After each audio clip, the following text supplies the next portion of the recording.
नमस्कार, मैं अनुज कुमार। आप देख रहे हैं जनपथ लाइव। मायावती जी का संबोधन समाप्त सुनने के बाद इनको कैसा लगा वो तमाम चीजें बात करेंगे। और इस रैली का जैसे ही पहले उन लोगों ने जो तमाम वीडियो के माध्यम से बता दिया है कि क्या कुछ प्रभाव पड़ने वाला है, वो तो आप साफ तौर पर जान ही चुके हैं। लेकिन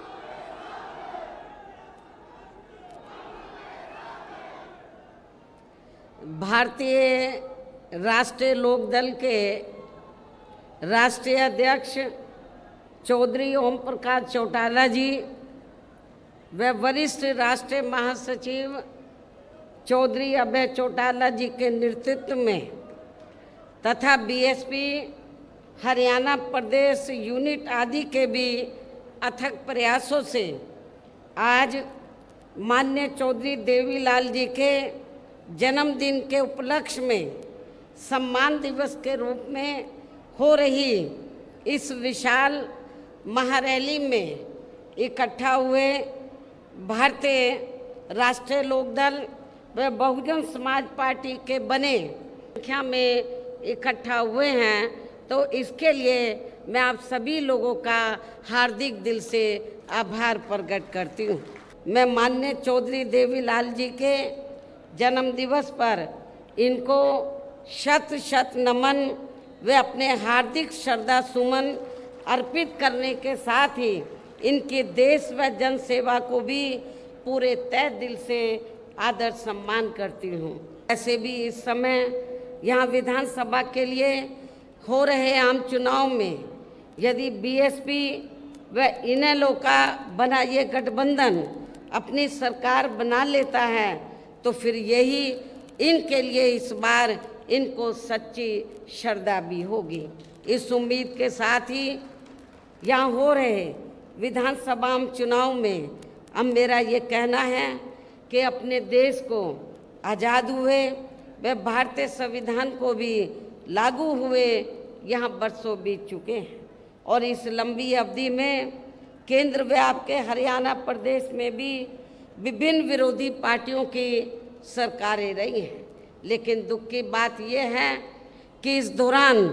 आपके यहाँ हरियाणा प्रदेश में भी अधिकांश विरोधी पार्टियों की रही सरकारों में सर्व समाज में से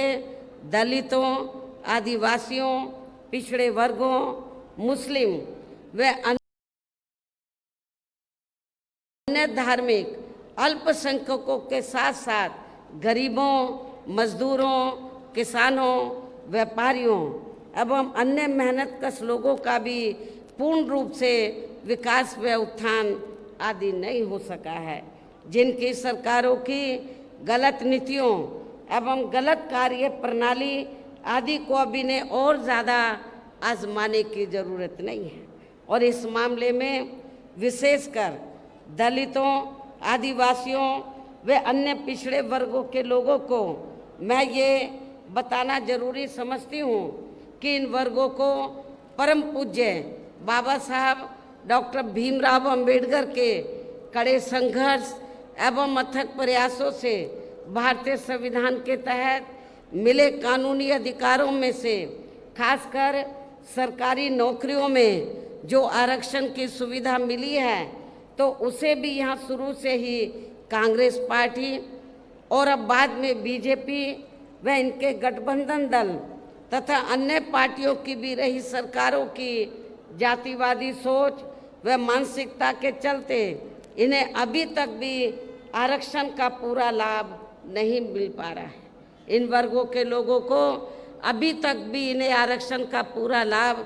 नहीं मिल पा रहा है और अब तो इनके इस आरक्षण को ये पार्टियां मान्य कोर्ट की आड़ में इसे प्रभावहीन बनाने में वे ख़त्म करने की भी पूरी कोशिश में लगी हुई है। और इसका खास उदाहरण दिनांक 1 अगस्त 2024 को माननीय सुप्रीम कोर्ट का दिया गया निर्णय है, जिस पर कांग्रेस, बीजेपी व इनके सहयोगी दल अभी तक भी अपनी चुप्पी साधे हुए हैं। और इस संदर्भ में यदि केंद्र की भाजपा सरकार की व कांग्रेस की तथा इनके गठबंधन दलों की भी नीति व नीयत साफ होती तो फिर ये सरकार माननीय सुप्रीम कोर्ट के आरक्षण को लेकर आए निर्णय में, जिसमें कोर्ट ने एससी व एसटी के आरक्षण में वर्गीकरण व क्रीमी लेयर आदि को लागू करने की बात कही है, जो उसे खत्म करने व फिर करने की बात कही है, तो उसे खत्म करने व फिर से पूर्व की स्थिति में लाने के लिए विशेष सत्र बुलाकर संवैधानिक संशोधन विधेयक जरूर लाती, यदि इनकी नीयत साफ होती, तथा उसे पास भी जरूर करवाती, और इसके लिए पूरा विपक्ष मिलकर सरकार पर दबाव भी ज़रूर बनाता। और हम भी देखते हैं कि विपक्ष कितना दलितों और आदिवासियों के आरक्षण के साथ है, लेकिन ऐसा करना तो बहुत दूर की बात रही, बल्कि इन्होंने माननीय सुप्रीम कोर्ट के इस आए निर्णय पर कुछ भी खुलकर नहीं बोला है। और इस मामले में केंद्र की भाजपा सरकार व अधिकांश सभी विरोधी पार्टियां अभी तक भी चुप्पी साधे हुए हैं। इतना ही नहीं, बल्कि अब एससी एसटी आरक्षण में वर्गीकरण व क्रीमी लेयर को भी लागू करने का ये कार्य माननीय सुप्रीम कोर्ट ने राज्य सरकारों के ऊपर ही छोड़ दिया है, जो अब अपने हिसाब से इसका पूरा राजनीतिक फायदा भी उठाएंगे। साथ ही इसकी आड़ में इन वर्गों को बांटकर इन्हें आपस में भी लड़ाएंगी, अर्थात अब ये पार्टियां फूट डालो व राज करो की नीति का भरपूर फायदा उठाएंगे, जबकि संविधान के मुताबिक किस जाति को एससी व एसटी की सूची में शामिल करना है या नहीं करना है, तो इसका ये अधिकार अभी तक केवल संसद व माननीय राष्ट्रपति जी को ही दिया हुआ था, जिसे 1 अगस्त 2024 को माननीय सुप्रीम कोर्ट के आए निर्णय के जरिए वापस लेकर इसे अब सीधे राज्य सरकारों को ही दे दिया गया है, जिससे अब इन वर्गों के साथ काफ़ी ज्यादती होगी, अर्थात इनका अब ये आरक्षण ना के बराबर ही रह जाएगा। और अब कांग्रेस के श्री राहुल गांधी ने तो विदेश में जाकर इनके सभी आरक्षण को ही आगे वक्त आने पर ख़त्म करने का ही ऐलान कर दिया है। लेकिन जब वो भारत में रहते हैं और ख़ास तौर से भारत में रहते हैं और उनको लगता है कि किसी राज्य में चुनाव हो रहा है, तो फिर इधर आकर वो गिरगिट की तरह रंग बदल लेते हैं और क्या बोलते हैं इधर आकर कि हम आरक्षण के पक्ष में हैं। बाहर जाकर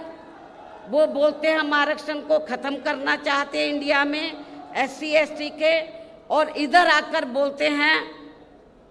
कि हम आरक्षण के पक्ष में हैं। आप इसको कांग्रेस की क्या नीति समझेंगे? ये कांग्रेस की दोहरी नीति है, ये स्पष्ट नीति नहीं है, ये भी आप लोगों को समझना चाहिए। तो ऐसी कांग्रेस पार्टी जो एससी एसटी के आरक्षण के बारे में कहती कुछ है और करती कुछ है, तो आपको इस पार्टी को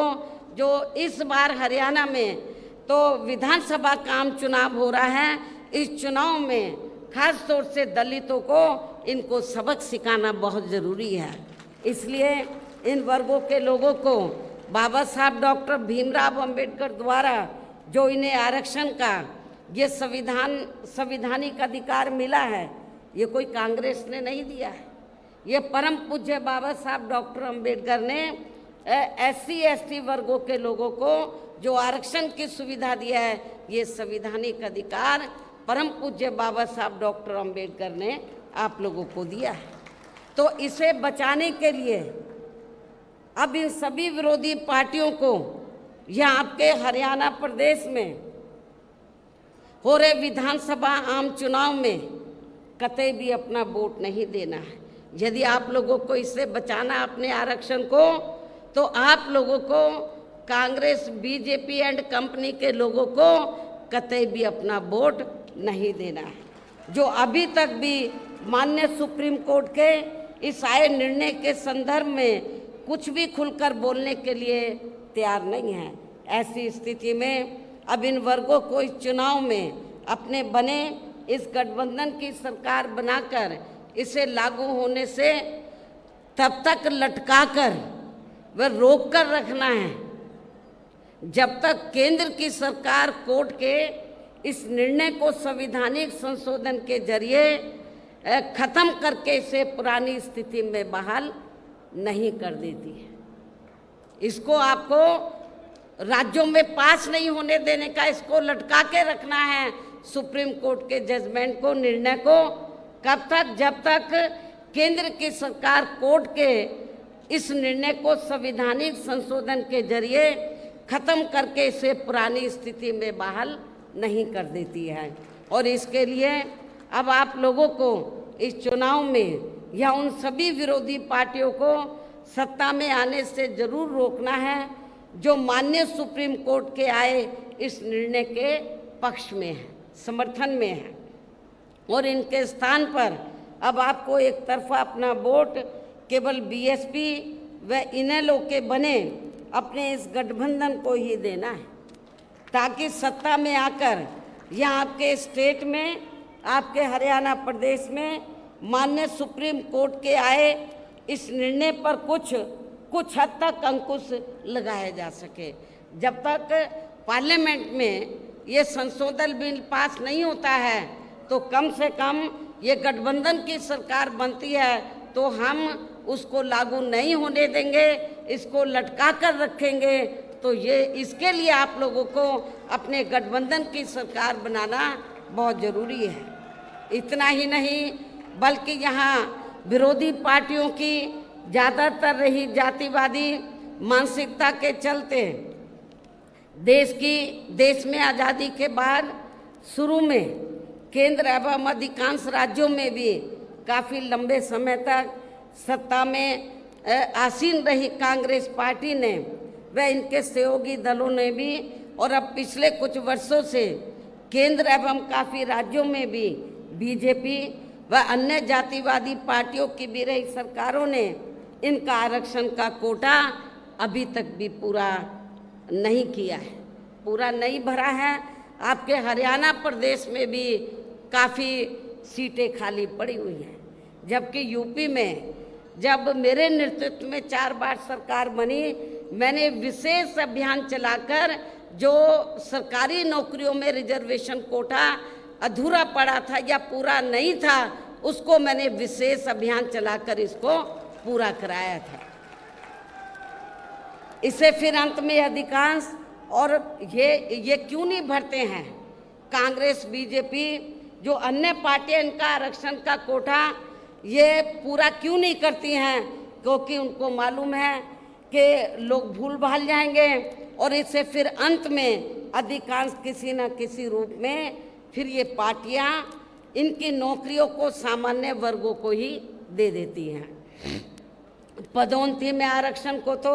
इन्होंने मान्य कोर्ट की आड़ में काफ़ी हद तक ख़त्म ही कर दिया है और इस मामले में लगभग यही खराब स्थिति हमें यहाँ के हरियाणा प्रदेश में भी देखने के लिए मिल रही है। इसके साथ ही अब इन वर्गों के लोगों को प्राइवेट सेक्टर में आरक्षण दिए जाने की व्यवस्था किए बिना ही केंद्र व राज्यों में भी ज़्यादातर सरकारी कार्य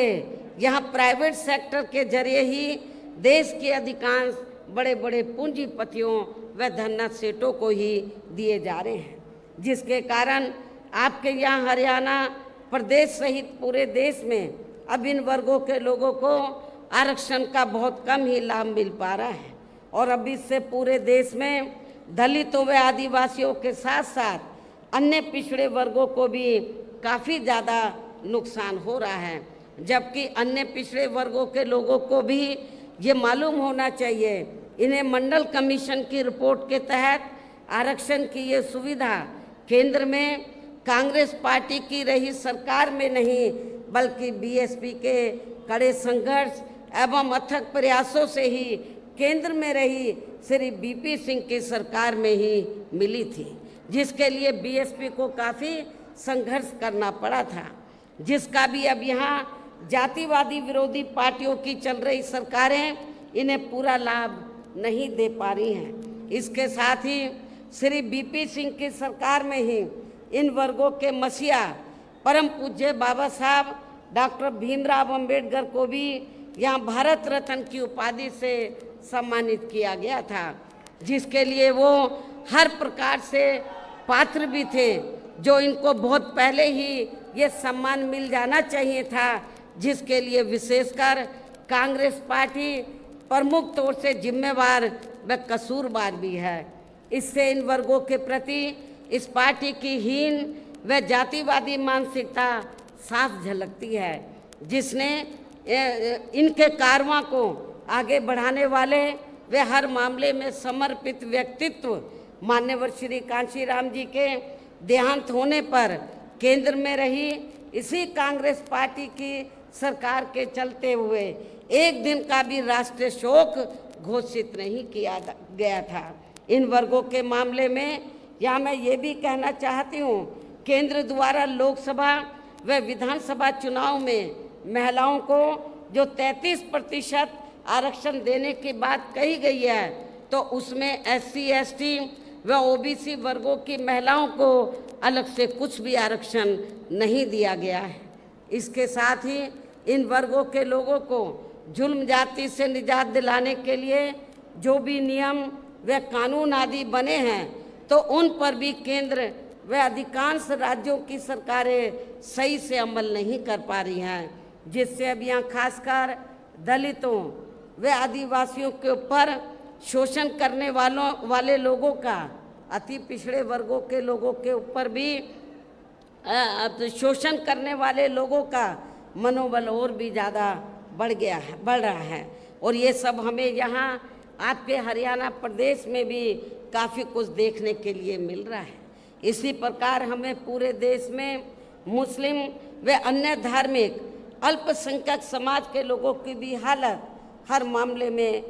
कोई खास अच्छी नज़र नहीं आती है। इतना ही नहीं बल्कि अपर कास्ट समाज में व जाट समाज में भी खासकर गरीब लोगों की भी आर्थिक स्थिति अभी भी यहाँ आपके प्रदेश सहित पूरे देश में काफ़ी ज़्यादा खराब व दयनीय ही बनी हुई है। इसके अलावा आपके हरियाणा प्रदेश सहित पूरे देश में सर्व समाज में से विशेषकर यहाँ गरीब, मजदूर, किसान, कर्मचारी, व्यापारी एवं अन्य मेहनतकश लोग भी अपनी विभिन्न समस्याओं को लेकर अभी भी हमें काफ़ी ज़्यादा दुखी ही नज़र आते हैं। और इनमें भी किसान वर्ग तो केंद्र की वर्तमान भाजपा सरकार द्वारा बनाई गई इनकी गलत नीतियों के कारण अब काफ़ी ज़्यादा परेशान व आंदोलित भी रहा है और अभी भी है। लेकिन इन सब की मुख्य वजह हमारी पार्टी केंद्र व आपके हरियाणा प्रदेश में भी यहाँ अब तक की रही अधिकांश विरोधी पार्टियों की रही सरकारों की गरीब व किसान विरोधी तथा जातिवादी, पूंजीवादी व संकीर्ण मानसिकता के तहत बनाई गई इनकी गलत नीतियों एवं गलत कार्य प्रणाली को ही काफ़ी हद तक जिम्मेवार मानकर चलती है। और इस मामले में खासकर इनकी गलत आर्थिक नीतियों की वजह से ही आए दिन यहाँ पूरे देश में आपके हरियाणा प्रदेश में भी गरीबी, बेरोजगारी व महंगाई आदि भी काफ़ी ज़्यादा बढ़ रही है। जबकि इस मामले में शुरू से ही हमारी पार्टी केंद्र व राज्यों की सरकारों से भी हर स्तर पर ऐसी नीति अपनाने की लगातार ये मांग करती आ रही है कि देश में कुछ गिने चुने पूंजीपतियों व धन्ना सेठों आदि का विकास होने के बजाय बल्कि यहाँ सर्व समाज में से गरीब व आम लोगों का ही विकास होना चाहिए। तभी फिर सही मायने में यहाँ की आम जनता अपनी गरीबी, बेरोजगारी, महंगाई व अन्य और सभी समस्याओं से भी काफ़ी हद तक निजात पा सकती है। इसके साथ साथ अभी भी अपने देश में भ्रष्टाचार हर स्तर पर काफ़ी ज़्यादा बढ़ रहा है, जिससे आपका अपना खुद का हरियाणा प्रदेश भी अछूता नहीं रहा है। और इन सब का मुख्य कारण हमारी पार्टी आज़ादी के बाद से लेकर अभी तक केंद्र व देश के अधिकांश राज्यों में तथा आपके खुद के अपने हरियाणा प्रदेश में भी ज़्यादातर सत्ता यहाँ गलत पार्टियों में से खासकर कांग्रेस व बीजेपी आदि के हाथों में ही आने को मानकर चलती है। और इन पार्टियों को हमारी पार्टी इसलिए भी जिम्मेवार मानकर चलती है क्योंकि शुरू से ये पार्टियां केंद्र व देश के अधिकांश राज्यों में भी ज़्यादातर यहाँ बड़े बड़े पूंजीपतियों व धन्ना सेठों की ही आर्थिक मदद से सत्ता में आती रही हैं। और सत्ता में आ जाने के बाद फिर ये पार्टियां अधिकतर मामलों में अपनी आर्थिक एवं अन्य सभी नीतियां यहाँ गरीब व आम जनता की समस्याओं को दूर करने के हिसाब से तैयार नहीं करती हैं, बल्कि देश के उन बड़े बड़े पूंजीपतियों व धन्ना सेठों को ही फायदा पहुंचाने के हिसाब से अपनी अधिकांश नीतियां तैयार करती है, जिनके धन व बल से चुनाव लड़कर ज़्यादातर ये पार्टियां केंद्र व आपके राज्य सहित देश के अन्य राज्यों में भी अभी तक यहाँ सत्ता में आती रही हैं, जिसके कारण ही अब पूरे देश में व आपके खुद के अपने प्रदेश में भी अभी भी हमें यहाँ सर्व समाज के लोग, गरीब लोग अधिकांश मामलों में अपनी विभिन्न समस्याओं को लेकर काफ़ी ज़्यादा दुखी व परेशान ही नज़र आते हैं, जबकि पूरे देश में बहुजन समाज पार्टी ही अकेली एक ऐसी पार्टी है जो विरोधी पार्टियों की तरह देश के बड़े बड़े पूंजीपतियों व धन्ना सेठों की आर्थिक मदद से नहीं बल्कि अपनी पार्टी के ही आम कार्यकर्ताओं की आर्थिक मदद से चुनाव लड़कर यहाँ केंद्र व राज्यों की सत्ता में आना चाहती है, ताकि हमारी पार्टी सत्ता में आने के बाद फिर बिना किसी दबाव के वे आज़ाद होकर सर्व समाज के लोगों की सभी समस्याओं का समाधान करके उन्हें हर मामले में वे हर स्तर पर यहाँ खुशहाल बना सके। और इसी आधार पर चलकर ही आबादी के हिसाब से देश के सबसे बड़े प्रदेश उत्तर प्रदेश में 4 बार हमारी पार्टी ने अपने नेतृत्व में वहाँ सरकार भी बनाई है। और हमने अपनी सभी चारों रही सरकारों में अपनी पार्टी की विचारधारा एवं सिद्धांतों के तहत चलकर वैसे तो वहाँ सर्व समाज के हितों का पूरा ध्यान रखा है, लेकिन सभी मामलों में प्राथमिकता पहले हमने वहाँ सर्व समाज में से विशेषकर उन दलितों, आदिवासियों, पिछड़े वर्गों,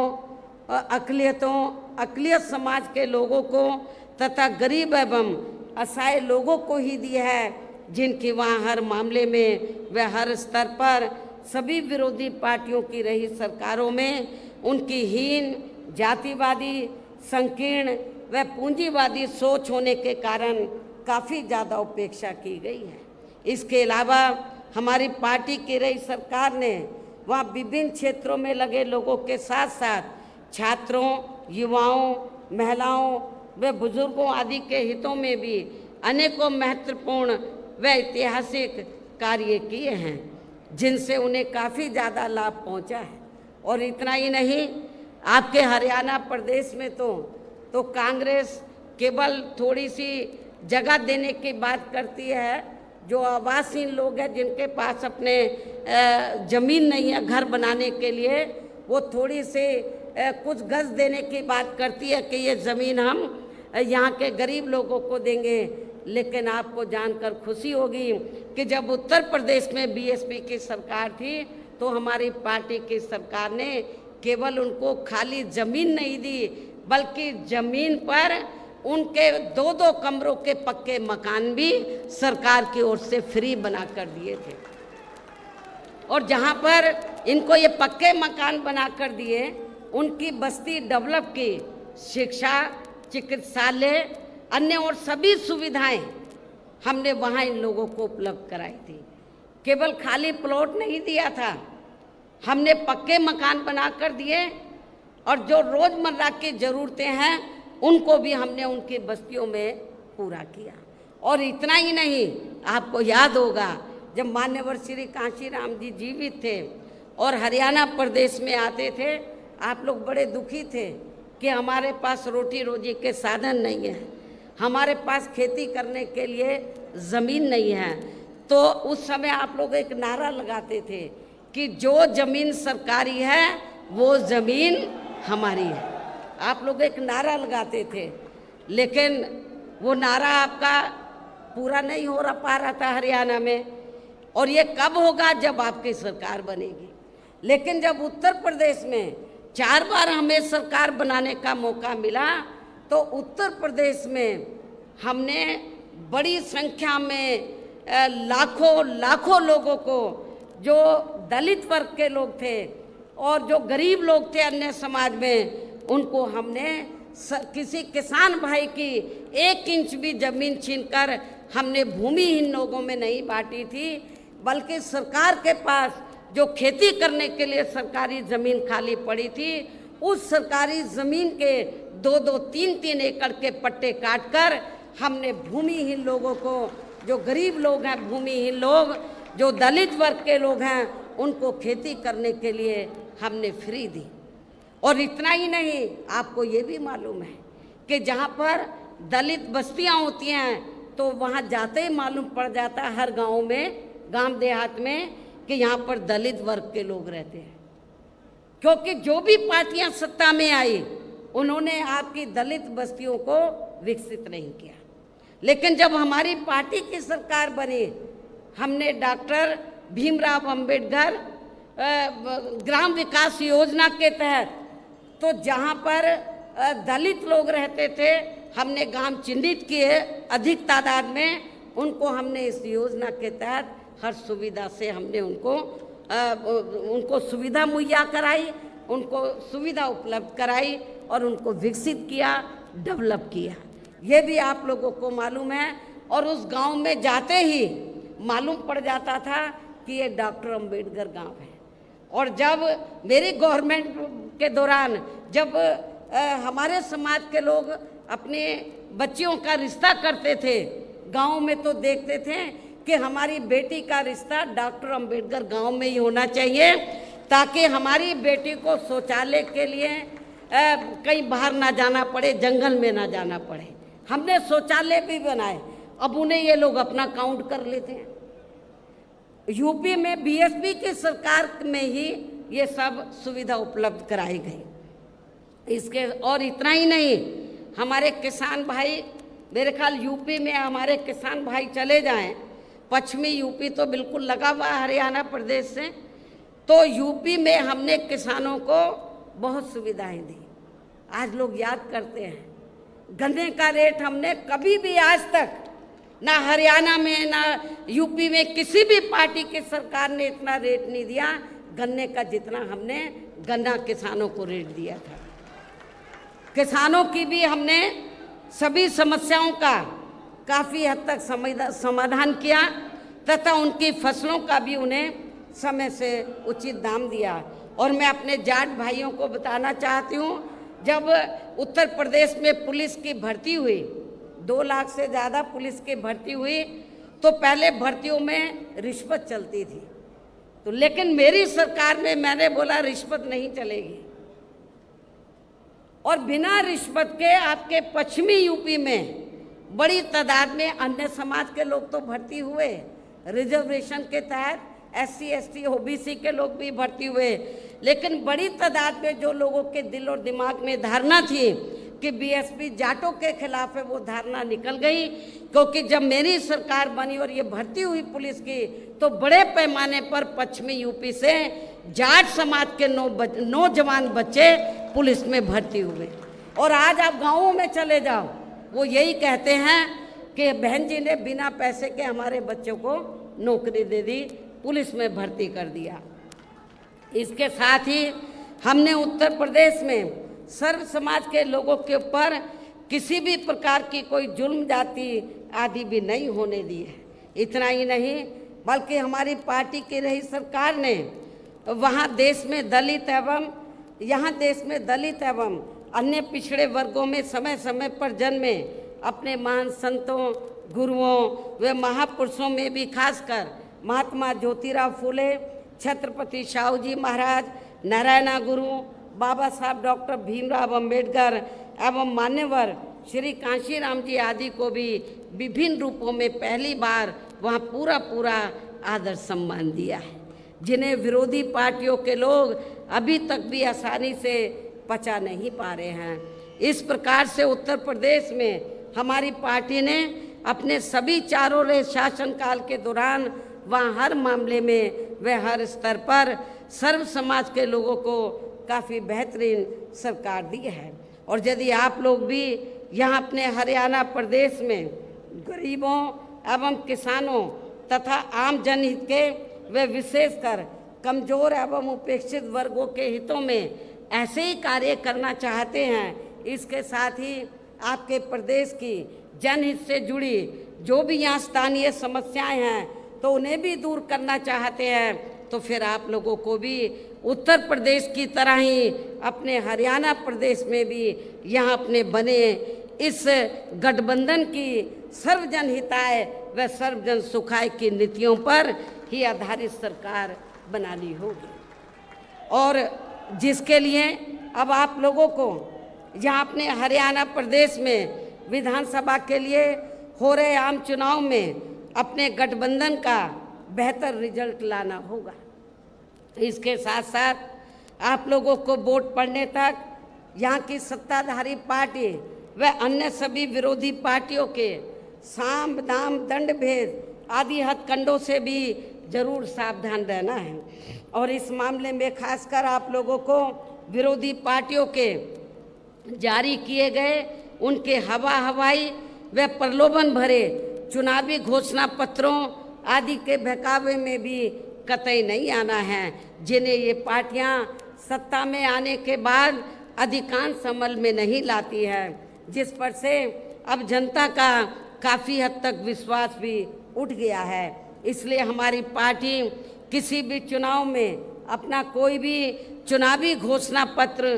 आदि जारी नहीं करती है। वैसे भी हमारी पार्टी कहने में बहुत कम बल्कि कार्य करके दिखाने में ही ज़्यादा विश्वास रखती है, अर्थात जो कहती है तो उसे करके भी दिखाती है, और ये सब हमने उत्तर प्रदेश में करके भी दिखाया है। और अब संक्षेप में मेरा यही कहना है कि आप लोगों को अपने खुद के व अपने हरियाणा प्रदेश के भी हित में यहाँ बीएसपी व इनेलो के बने गठबंधन की ही सरकार बनाना बहुत ज़रूरी है। और अब आप लोगों को अपने इस गठबंधन के ही उम्मीदवारों को ज़्यादा से ज़्यादा कामयाब बनाना है, जिसके लिए बीएसपी के उम्मीदवारों को हाथी चुनाव चिन्ह के सामने वाले बटन को दबा के तथा भारतीय राष्ट्रीय लोक दल के उम्मीदवारों को चश्मा चुनाव चिन्ह के सामने वाले बटन को दबा के इन्हें जरूर जिताना है। और फिर सरकार बनने पर ये भी मैं बताना चाहती हूँ कि फिर सरकार बनने पर गठबंधन की ओर से आपके हरियाणा प्रदेश का मुख्यमंत्री चौधरी अभय चौटाला जी को ही बनाया जाएगा, जिनको मेरे आशीर्वाद के साथ साथ इनके पिता चौधरी ओम प्रकाश चौटाला जी का भी पूरा आशीर्वाद प्राप्त है। वैसे माननीय चौधरी देवीलाल जी का भी हमेशा इन पर आशीर्वाद बना रहा है। इनके साथ साथ गठबंधन की ओर से बीएसपी का एक डिप्टी सीएम दलित वर्ग का, बीएसपी की ओर से एक डिप्टी सीएम दलित वर्ग का तथा दूसरा डिप्टी सीएम अन्य पिछड़ा वर्ग या अपर कास्ट समाज में से ही बनाया जाएगा। ये डिप्टी सीएम कौन होंगे इसका फैसला चुनाव का नतीजा आने के बाद ही लिया जाएगा। इन्हीं ज़रूरी बातों के साथ ही अब मैं आप सभी लोगों से अपने इस गठबंधन के अधिकांश उम्मीदवारों को, ज़्यादा से ज़्यादा उम्मीदवारों को जिताकर अपनी यहाँ सरकार बनाना ज़रूरी है, इसकी मैं पूरी उम्मीद भी करती हूँ। अंत में अब मैं केंद्र सरकार से देश में जातीय जनगणना कराने की भी विशेष मांग करती हूँ, अनुरोध करती हूँ, आग्रह करती हूँ, जिसको शुरू में केंद्र में रही कांग्रेसी सरकार ने और अब वर्तमान में चल रही बीजेपी की केंद्र की सरकार ने भी इसे अभी तक भी लटका के रखा है, इसे अमल में नहीं लाया है। और अब मैं माननीय चौधरी देवीलाल जी के जन्मदिवस पर, आज उनके जन्मदिवस पर इनको फिर से नमन करने के साथ ही उनके सभी अनुयायियों व समर्थकों आदि को भी पुनः हार्दिक बधाई एवं शुभकामनाएं देते हुए अपनी बात यहीं समाप्त करती हूँ। धन्यवाद। जय भीम व जय भारत।